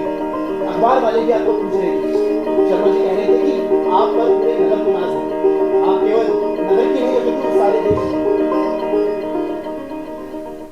रवीश, अगर आप माँ जीवित होती तो कितनी प्रसन्न होती। हेलो जी, आपने टेलीफोन किया था। शर्मा जी, जी जी जी जी जी हाँ, डॉक्टर साहब आ गए हैं जी। सर कॉर्पोरेशन के मेयर शर्मा जी का टेलीफोन है। अच्छा, हाँ हेलो, हाँ जी नमस्कार नमस्कार शर्मा जी। जी जी जी, बहुत बहुत धन्यवाद। अरे नहीं, ये सब तो आप लोगों की शुभेच्छाओं का ही फल। नहीं, मैं तो केवल कर्तव्य करना चाहता। जी जी जी जी, क्या कहा? सिटी काउंसिल ने तय किया है मेरा स्वागत पुलिस बैंड के साथ। नहीं, ये सब मत कीजिए, मुझे बड़ा अजीब लगेगा। नहीं साहब, नहीं। एक मिनट ठहरिए। शर्मा जी कह रहे हैं कि कॉर्पोरेशन ने मेरा स्वागत करने का निर्णय लिया। सर ये तो कॉर्पोरेशन को करना ही चाहिए, ये मामूली बात थोड़ी ना है। नहीं, वो कॉर्पोरेशन के सभी सदस्य, तो शहर भर के चिकित्सालयों, सांस्कृतिक संस्थाओं के प्रतिनिधि और शहर भर के डॉक्टर, ये सब जुलूस बनाकर घर पर आएंगे। सर ये तो बहुत अच्छा है। माला डालेंगे भाई मेरे गले में, पुलिस का बैंड होगा और वो बस घंटे 2 घंटे में कह रहे हैं यहाँ आ जाएंगे। नहीं सर एक बार मुझे बात करने दीजिए। हेलो, जी हाँ, मैं असिस्टेंट डॉक्टर रवीश बोल रहा हूँ जी। देखिए शर्मा जी, आपकी बात सुनकर डॉक्टर साहब बेचारे एकदम घबरा गए। वो तो एकदम सीधे साधे हैं, शोर शराबे से दूर भागने वाले। वैसे तो उन्हें मान सम्मान की कोई चिंता नहीं, लेकिन फिर भी हमारा कुछ कर्तव्य तो है ही कि ऐसी महान आत्मा के लिए कुछ करें। यह आपने बहुत अच्छा किया। भारत सरकार ने तो केवल पद्मश्री की उपाधि दी है। ऐसे महान पुरुषों का मूल्य निकट के लोग नहीं पहचानते।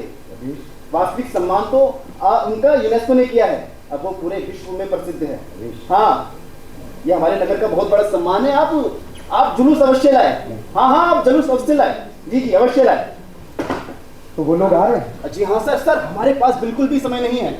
मनोहर, छोटे डॉक्टर, मनोहर देखो, डॉक्टर साहब के सम्मान के लिए बड़े बड़े लोग जुलूस लेकर आ रहे हैं। हाय सर, हम जानित रहे कि डॉक्टर साहब दुनिया भर में मशहूर है। और देखो जल्दी से कमरे को सजा दो। जी साहब। ठीक है, ये एक किताब और चीजें तरतीब से रख दो। ये फूलदान के फूल बदल दो और ये देखो कमरे के पर्दे बदल दो। ठीक है, और जी ये साहब। कुर्सियों पर मैं कवर करा दो। ठीक है साहब, बस अब हो जाते हैं। जल्दी से। रवीश, वो सब तो ठीक है, लेकिन मुझे क्या करना होगा? सर आपको कुछ नहीं करना। सर पुलिस के बैंड के पीछे कारों का एक जुलूस होगा। अच्छा, जो शहर की खास सड़कों से होता हुआ यहाँ पहुंचेगा। हाँ। उसमें शहर के समस्त प्रमुख व्यक्ति सम्मिलित होंगे। फिर सर वो यहाँ आएंगे। फिर मुझे क्या करना होगा? सर आप यहाँ बैठे होंगे। अच्छा, वो आपको माला पहनाएंगे, मान पत्र भेंट करेंगे। फिर सारी संस्थाओं के प्रतिनिधि आपको अपनी श्रद्धांजलि कराएंगे। तो फिर मुझे उन्हें धन्यवाद भी देना होगा। बेशक। मैं कहूँगा क्या? सर जो भी आपको ठीक लगे। सर ना हो तो अपना स्टेटमेंट मुझे अभी डिक्टेट कर दो, मैं उसकी टाइप कॉपियां पहले से ही निकलवा दूंगा।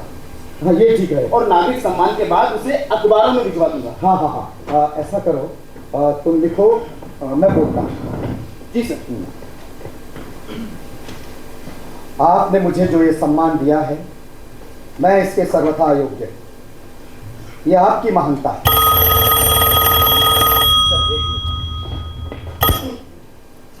हेलो, जी हाँ डॉक्टर साहब हैं। जी सर एक बार मैं पूछ के बताता हूँ। सर रोटरी क्लब के प्रेसिडेंट मिस्टर बैनर्जी का टेलीफोन है। वो आपकी इलेक्शन सेवाओं के लिए आपको फेलिसिटेट करना चाहते हैं। ये सब झंझट है। सर इसमें झंझट की क्या बात हो गई? वो पूछ रहे हैं कि कल शाम के 5 बजे आपको शूट करेगा। देखो मेरी ऐसी कोई खास एंगेजमेंट नहीं है, तुम जो जवाब देना चाहो दे। ठीक है सर। ठीक है। हेलो, हाँ जी हाँ, डॉक्टर साहब बड़ी मुश्किल से राजी हुए हैं। हाँ, वो कल शाम 5 बजे तक आ जाएंगे। हाँ हाँ, आप गाड़ी भिजवा दीजिएगा जी। हाँ, तुम्हें क्या बता रहा था? सर, आपने लिखवाया था कि आपने जो मुझे सम्मान दिया मैं उसके सर्वथा अयोग्य हूँ, ये मेरी महानता है। तार आ गया। तार किसका है? एक पता नहीं था। सर ये डायरेक्टर इंडियन मेडिकल हेल्थ का है, दिल्ली से आया है। सर ये मंत्री साइंटिफिक रिसर्च एंड कल्चरल का है। अच्छा, सर ये बिना नाम का कौन हो सकता है?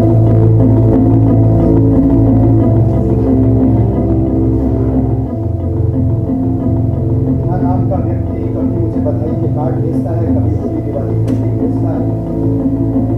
आज बधाई का कार्ड सर ये आपका कोई पेशेंट रहा होगा, अब आपके उपकारों का बदला देना चाहता है। सर को जीवन दिया है आपने। ये बातें बाद में करेंगे। लिखो, आगे लिखो।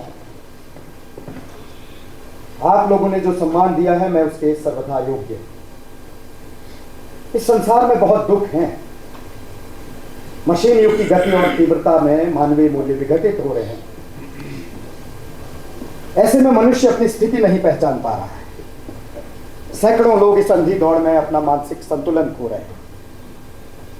विश्वव्यापी घृणा और प्रतिद्वंदिता उनके जीवन को विकृत कर रही है। किंतु ये जीवन घृणा और प्रतिद्वंदिता से नहीं, प्रेम से जिया जा सकता है।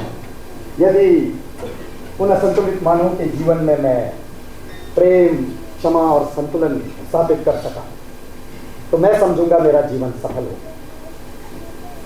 ये सम्मान, ये अगाध स्नेह मेरे लिए नहीं, अपितु उन आदर्शों के लिए है जो संसार में क्षमा और प्रेम के आलोक से हताश, विकृत, असंतुलित मानवों के अंधकारमय जीवन को प्रकाशित करना चाहते हैं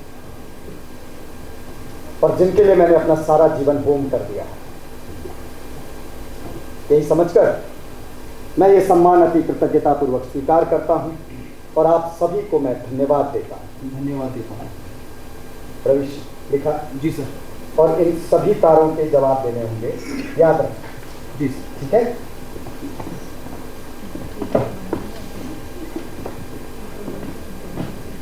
मनोहर, मनोहर जी छोटे डॉक्टर। देखो, कमरे के पर्दे तो बदल देना, लेकिन सोफे पे कवर मत बदलना, ठीक है? नहीं तो ऐसा लगेगा कि हमने स्पेशली कोई तैयारी की है। हाँ, इसलिए साहब। ऐसा ही रहने दो। हाँ। देखने में भी नेचुरल लगे और खूबसूरत भी। जी साहब, अब भाई हो जा, अब भाई कर देते। देखा, बधाई हो, बधाई हो, बधाई हो, बधाई हो डॉक्टर साहब। एक मिनट दीजिए मुझे, एक मिनट, जरा मुस्कुराइए। किचिक, किचिक। अरे डॉक्टर साहब जरा खुल के मुस्कुराइए।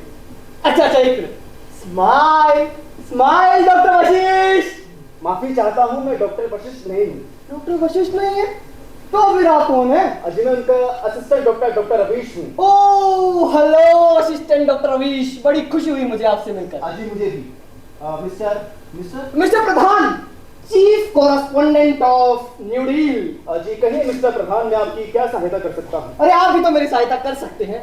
देखिए ना, अभी तक यहाँ पे कोई कॉरेस्पोंडेंट तो आया नहीं। बैठिए बैठिए। तो आप मुझे डॉक्टर साहब के बारे में कुछ ऐसी बातें बताएं जिससे मेरा राइटअप सबसे अलग हो।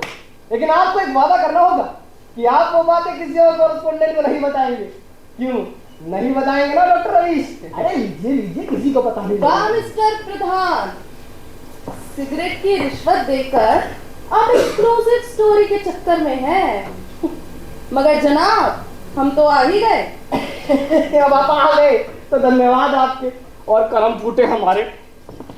मुझे अपना सौंधी कहते हैं, मैं नेशन की प्रतिनिधि हूँ। आपका परिचय? अजी मैं डॉक्टर वशिष्ठ का असिस्टेंट डॉक्टर रवीश हूँ। ओह, आप डॉक्टर साहब के साथ कब से हैं?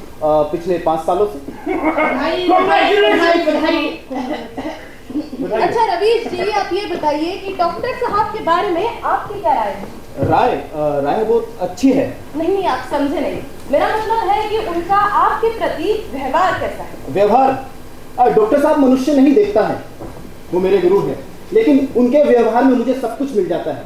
पिता का प्यार, भाई का विश्वास और एक दोस्त का सुख। डॉक्टर साहब को ये कब मालूम हुआ कि उन्हें पद्मश्री तथा यूनेस्को से 1 लाख का पुरस्कार प्राप्त हुआ है? जी आज थोड़ी देर पहले तार आया था। ये सुनकर डॉक्टर साहब की क्या प्रतिक्रिया है?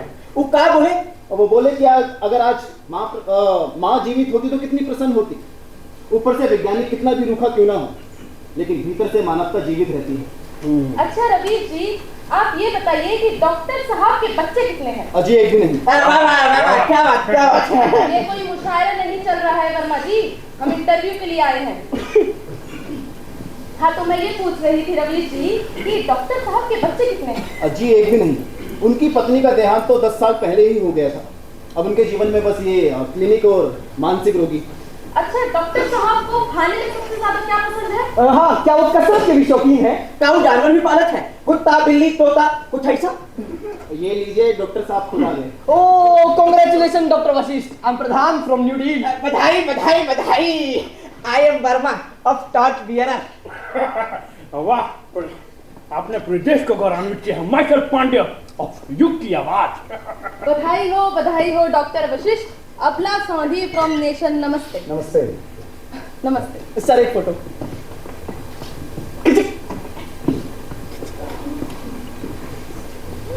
डॉक्टर साहब, आप ये बताइए कि आप एजुकेशन कहाँ से पूरे किए?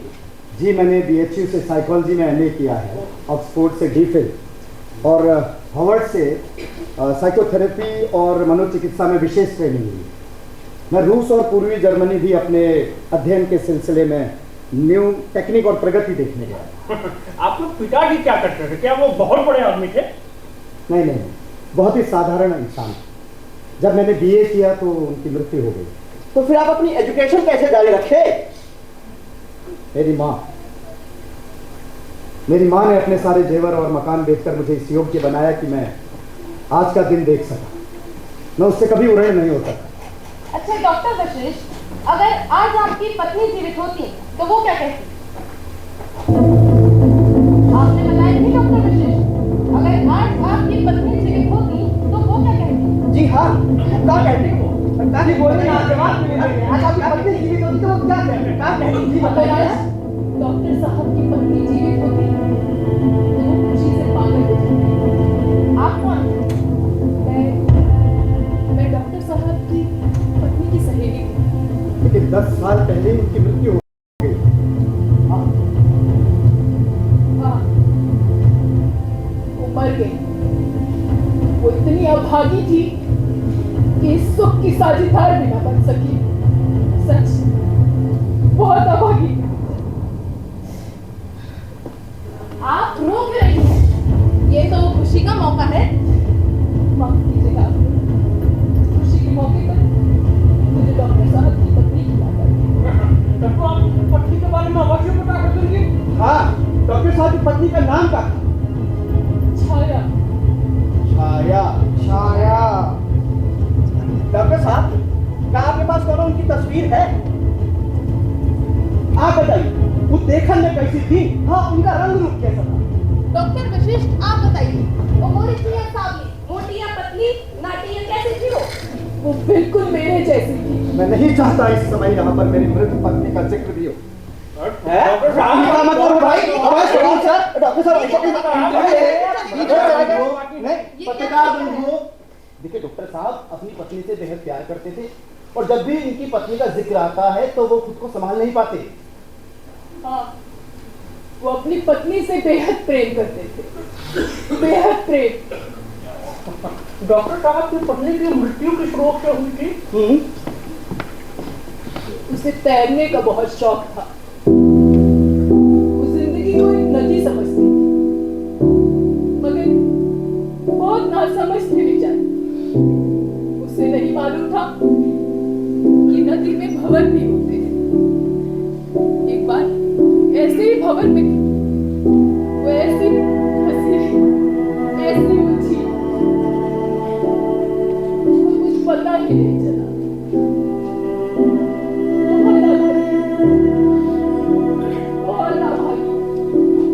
अच्छा, छाया जी और डॉक्टर वशिष्ठ के आपस में संबंध कैसे? हाँ, आप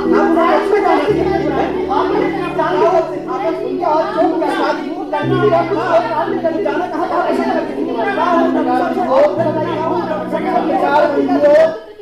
पत्रकार बंधुओं, डॉक्टर साहब आपसे निवेदन कर रहे हैं कि अभी आप जाए, वो आपसे कल मिल सकेंगे, लेकिन प्लीज अभी आप जाए।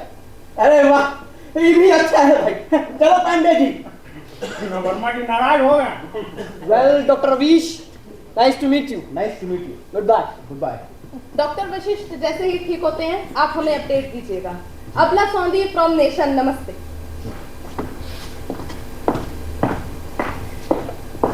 मैम, आप डॉक्टर साहब की पत्नी की सखी हैं? आप प्लीज आराम से बैठिए, प्लीज आराम से बैठिए। मैम, आप चाय लेंगे या कॉफी? डॉक्टर रवीश, तुम पेशेंट नंबर 10 को ऑब्जर्व करो, इनसे मैं बात करूँ। ठीक है सर।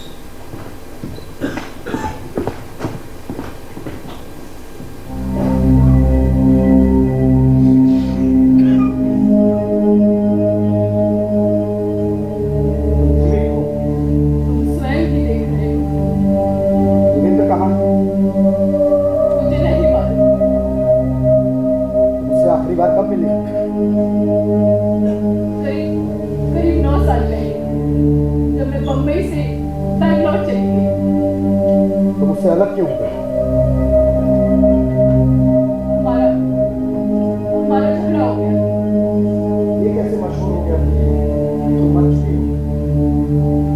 मैंने स्वयं ही मशहूर करवा दिया था। क्यों? शर्म छिपा के। ओह,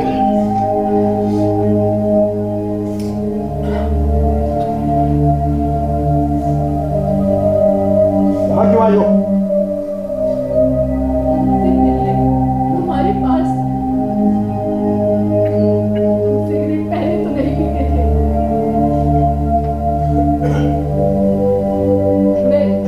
मैं तुम्हें बधाई देना चाहती हूँ। आज तुम सफल हो, चारों ओर तुम्हारा नाम। मैं इस कीर्ति में तुम्हारे साझेदार तो नहीं बन सकी, फिर भी देखने चली आई। दूर से ही सही, पराई बनकर ही सही।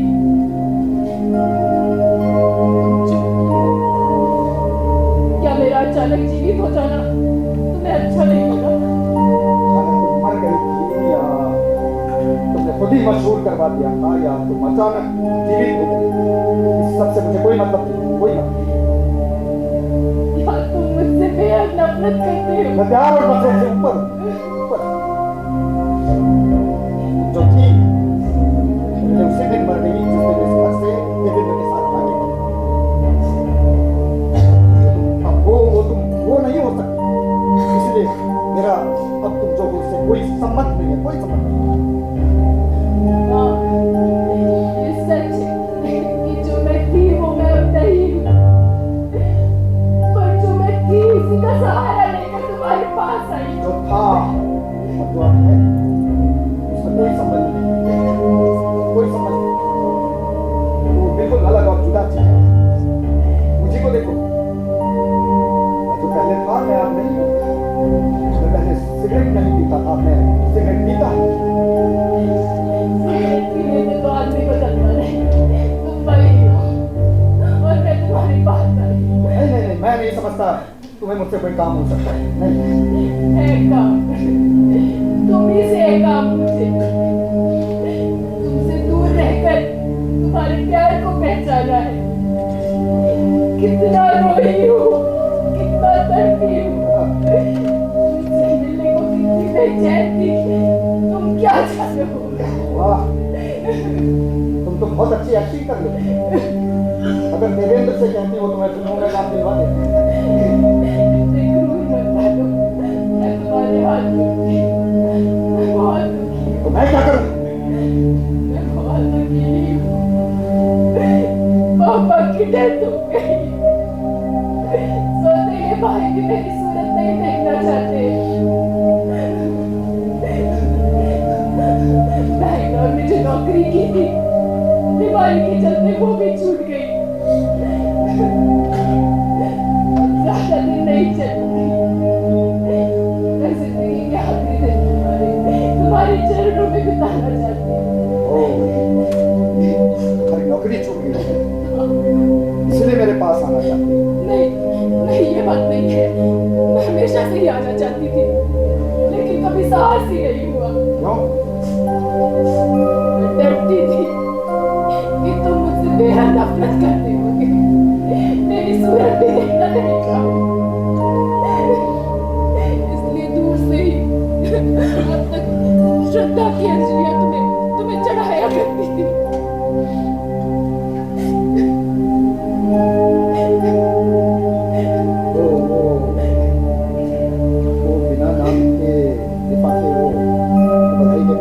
ग्रीटिंग कार्ड तुम्हें भेजती थी? हाँ, तो मौत पुजारी नहीं। फुलवर इत्यादि तुम्हें ने भेजे थे? वो अब आगे नहीं, तुम्हारे पास आना चाहिए, तुम्हारे पैर पकड़ कर रोना चाहिए, मगर कभी साहस ही नहीं हुआ। फिर जब बीमार पड़ी तो सोचा कि शायद मेरी आदत नहीं गई तो मेरे इसलिए इतना साहस जुटाकर तुम्हारे पास चली आई।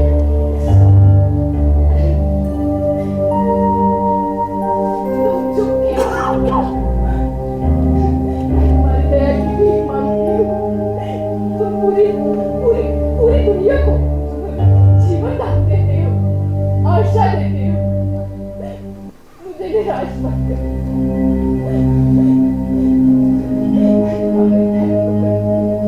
मुझे निराश मत करो, मैं तुम्हें दया की भीख मांगती हूँ।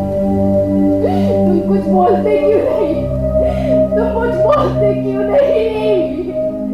मैं कहती हूँ मुझे बुरा बोलो, भला बोलो, दोष दो, बोलो मैं बहुत बुरी हूँ, बोलो मैं बहुत बुरी हूँ, बहुत अभागी हूँ। आंसू पोंछो।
डॉक्टर साहब, वो जो औरत यहाँ से निकल कर बाहर गई है, वो कुछ बीमार लगत है।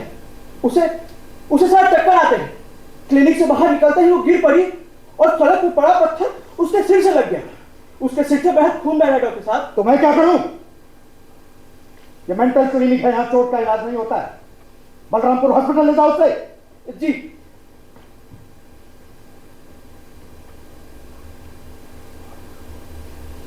वो तो मर गई। हम लोगों ने देखा तो उसकी जान निकल चुकी थी। वो मर गई डॉक्टर, वो मर गई। अगर वो मर गई तो डॉक्टर साहब से क्यों कहते हो? मर गई ना तो मर जाने दो। आखिर वो डॉक्टर साहब की कौन लगती थी कि डॉक्टर साहब उसके लिए चिंता करें? अरे भाई, ऐसी मौतें तो रोज होती रहती हैं। अरे आप मेरा मुंह क्या देख रहे हैं? जाइए म्युनिसिपैलिटी को टेलीफोन कीजिए, लावारिश लाश है, 2 आकर उठा ले जाएंगे। मगर डॉक्टर साहब के पोर्टिको से तो हटा ही नहीं जाए और अब इसे किसी भी हालत में क्षमा करने को तैयार नहीं हो। अब बताओ, कहां है तुम्हारे जीवन में उदारता? या केवल सैद्धांतिक बकवास है रोगियों को पहनाने के लिए, जिस पर स्वयं तुम विश्वास नहीं करते?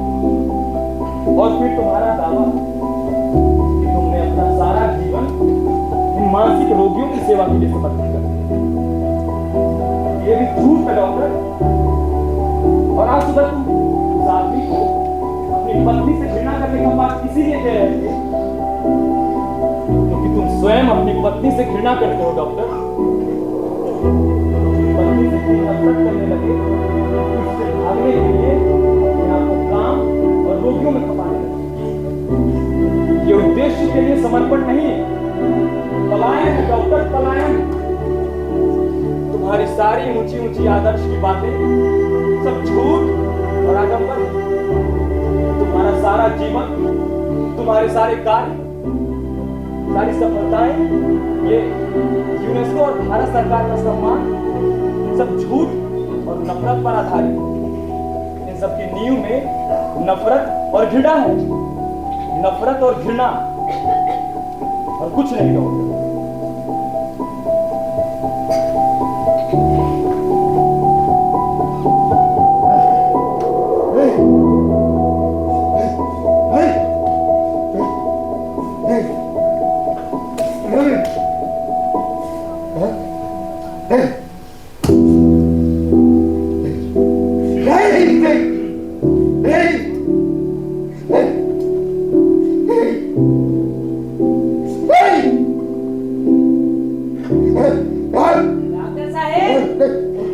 डॉक्टर साहेब अंधेरे में क्यों बैठे हैं? नहीं वो अभी सिर में थोड़ा दर्द हो रहा है मनोहर। तो बामल नहीं? नहीं मामूली दर्द, मामूली दर्द है। ठीक है साहब। मनोहर जी साहब। हाँ साहेब, वो जौन औरत बाहर मरी पड़ी रही, हाँ। कोनो लावारिस है, उसे म्युनिसिपैलिटी वाले उठा ले गए।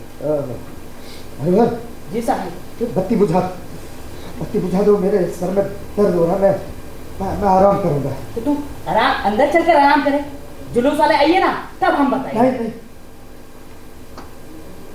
भीतर किसी को नहीं आने दें। दर्द हो रहा है सिर में, मैं यही आराम करूंगा बाहर। अच्छी बात है साहब। हाँ। छोटे डॉक्टर टाइप कर रहे हैं। हाँ। जब तक जुलूस वाले ना आए ना तो आराम कर। हाँ। तब तक हम कॉनम के नाम दे। हाँ। तो आराम कर। हाँ। हम कॉनम के नाम। बत्ती बुझा। ठीक है साहब, तो आराम कर। हाँ।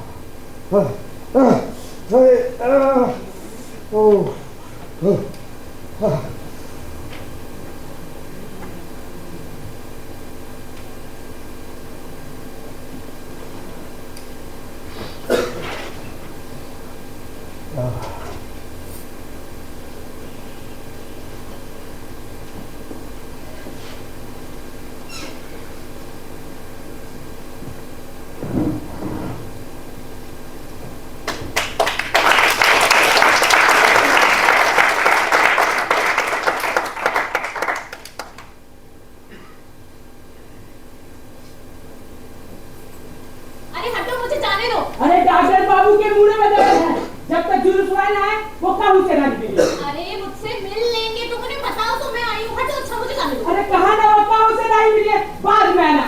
वो हटो, मुझे जाने दो। अरे हटो। इतना कहा मगर नहीं मानी। डॉक्टर सब बिगड़ी है तो तू ही जानियो। हाँ हम तो जाए।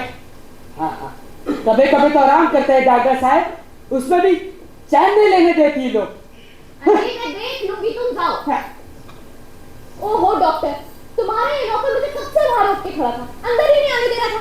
इसे बताओ कि मैं तुम्हारी पुरानी पेशेंट हूँ। हाँ, और अब तुम कहोगे कि पूनम इतनी भी क्या जल्दी थी अंदर आने की। अरे भाई जल्दी थी, क्योंकि क्या है ना, मुझे आज रात को ही ट्रेन से निकल जाना है। वो कल इनको दफ्तर अटेंड करना है ना। अरे डॉक्टर एक बात बताओ तुम्हें, मेरी शादी हो गई और एक छोटा सा बेबी भी है। वो तो तुमसे मिलके ना बहुत ही खुश होगा, तुम्हारा प्यार हो जाएगा। वो दोनों तुम्हें थैंक यू कहना चाहते हैं। आखिर तुमने मुझे जीवन दान जो दिया है, वरना मैं तो आत्महत्या करना चाहती थी। तुमने बताया कि पूनम जिंदगी लड़कर जीने के लिए है, आत्महत्या तो पाप है, आत्महत्या कायर करते हैं कायर। ये सब तुमने बताया डॉक्टर। हम सब कितने कृतज्ञ हैं तुम्हारे। और और इसी प्रतियोगिता को पूरा करने के लिए मैं तुम्हारे लिए गिफ्ट लेके आई हूँ। और मुझे पता है ये गिफ्ट तुम्हें बहुत पसंद आएगा। वैसे तुम गिफ्ट लेते नहीं हो, लेकिन कोई नहीं, ये गिफ्ट तो तुम्हें बहुत पसंद आएगा। एक वो ये लो।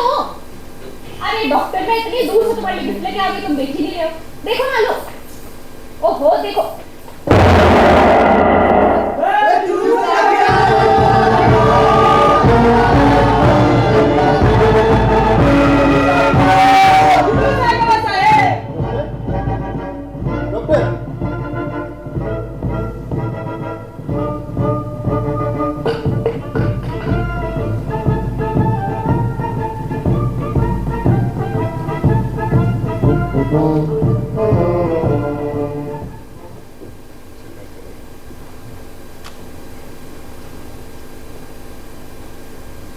डॉक्टर वशिष्ठ ने आत्महत्या कर ली।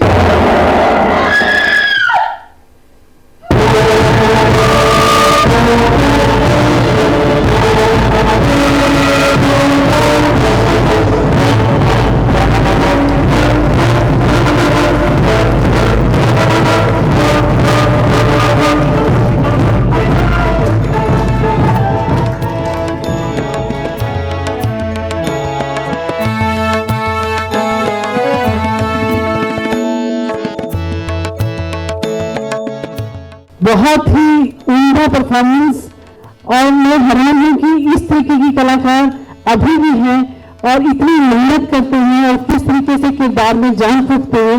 Heartless congratulations to the whole team और डॉक्टर साहब, और आप दोनों ने तो कमाल ही कर दिया।